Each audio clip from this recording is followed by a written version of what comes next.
According to the Universal Basic Education Board report in 2008, Nigeria has 13.2 million out-of-school children, which made it rank the highest in the world. The majority of these children are concentrated in northern Nigeria. Factors that led to the rise of the number of out-of-school children include insurgency, banditry, insecurity, flooding, etc. These factors have further led to families of these children being displaced. As a result of the displacement, children who had access to education in their communities lost same. Karamanjiji is a slum community along Airport Road in Abuja Municipal Area Council. It is 7 kilometers from the heart of Abuja town. It is mildly populated, and majority of the population engage in farming, fishing, petty trading as a means of livelihood. Issues prevalent in the area include poor road network, untreated water for drinking, no electricity, and lack of basic social amenities. Karamanjiji is a host community for internally displaced persons from northeastern Nigeria. Our major concerns: children who are not educated face the following issues: drug abuse and addiction, prostitution, rape, human trafficking, poor decision-making skills, and delinquencies. Children who are not also educated cause economic issues, and they are part of the process where human capital is degraded, and also eventually is an eventual result we can have political unrest from that. And also during election they are perfect targets for political thuggery.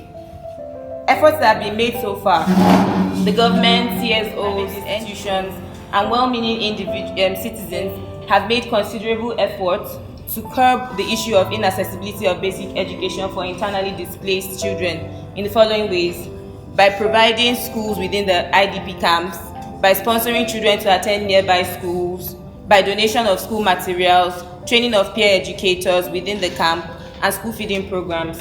What hasn't worked?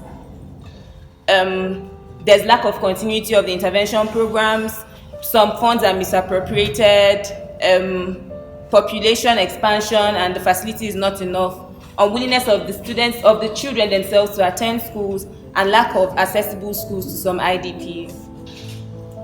So because of the aforementioned challenges, we intend to do the following: to build 4 classroom blocks, to renovate classrooms that are dilapidated, equip classrooms with adequate facilities, and to provide educational materials for our target population. Okay, so our problem statement. The OMYV cohort conducted a rapid rural assessment in the community, and the findings revealed that the recorded number of internally displaced persons who are being assimilated into the community are estimated to be 2,000. Out of the 2,000, 800 are young persons. Out of 800, 435 are within the ages of 6 to 12 years, and that is the age of those going to receive primary or basic education. From our study, we found out that 215 of the 400 children do not have access to basic education.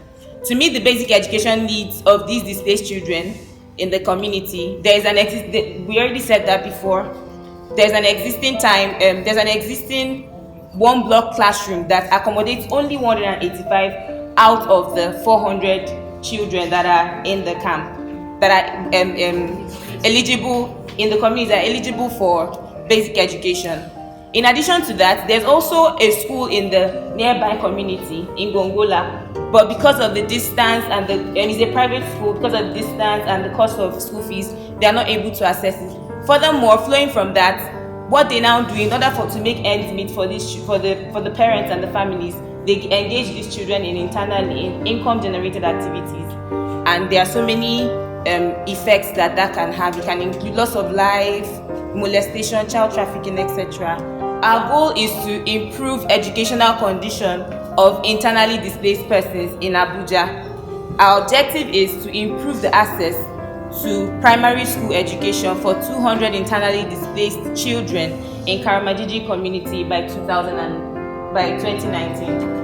You can see that our goal, we have already stated the goal, so it's to improve the educational condition of internally displaced persons in Abuja, and then the performance indicator is the increase in the education status of IDPs. The means or source of verification will include the infrastructure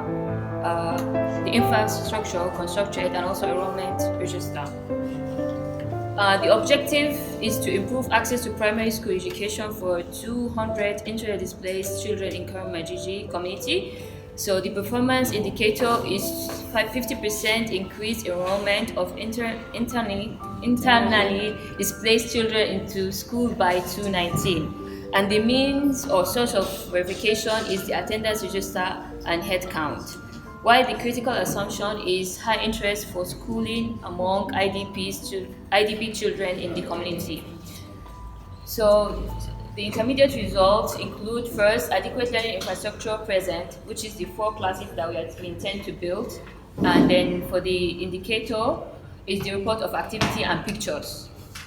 While the second one is increased numbers of teachers present by 50%. The indicator is a percentage increase in the number of teachers, while the means is attendance register. What the assumption here is that the teachers are available. So the third one is strengthen local partnership and collaboration. The indicator is increased participation of stakeholders, while the means or source of verification is stakeholders attendance register and meetings. So our activities include community advocacy, and also identify IDPs that are out of school, education authority advocacy to UBEB, and also building 4 classrooms blocks, innovating 2 classrooms that are present in the community, and also purchase educational materials, equip the classrooms with adequate facilities like the chairs, boards, and so on. Also identify peer educators and train peer educators and volunteers. I also advocate for increased numbers of teachers in the school. So, okay, for the beneficiaries, direct beneficiaries are children, while secondary beneficiaries are parents and the entire host community members, and this will be realized through the active involvement of stakeholders in the community. If you look at the board, we outline the challenges and risks into external, financial, operational, safety and security. And what do we mean by external? And we rate these risks. How do we see these risks? Is it high risk, low risk, or a medium risk? You see it there. And now what's the risk response? The risk response can also be like a contingency plan. So for financial, for example, rising cost of building materials, might happen. Now, what's the impact? Uncompleted building. How do we rate this? We rate this as a low risk.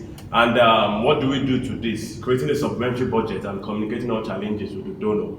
Operational, some more MV staffs with low capacity on educational programming. The impact, low capacity could affect understanding of the project requirement and implementation. Rated this at a medium risk. Time frame, rainy season can affect this project. Safety and security. Community dispute is the impact. Community dispute can lead to suspension of project, definitely. If we don't have this internal stakeholders collaboration to lead to this. Then, how do we respond to this sensitized community on conflict management? So the time frame, in terms of rainy season, if like the last half of the year is usually bothered by rain. So rainy season may tend to affect the implementation of the plan because it's a building project. Sometimes rain will affect it. We see this as a high risk because we need to build these extra blocks of schools. Projects, vehicle, raincoats for field staff, and planning activities with knowledge of weather. So we're going to include this into our plan. Contingency plan, the risks are captured in the budget of the project. That's inflation. Training volunteer teachers in case the government doesn't provide enough. I think at this stage, look further at our logical framework, which is here.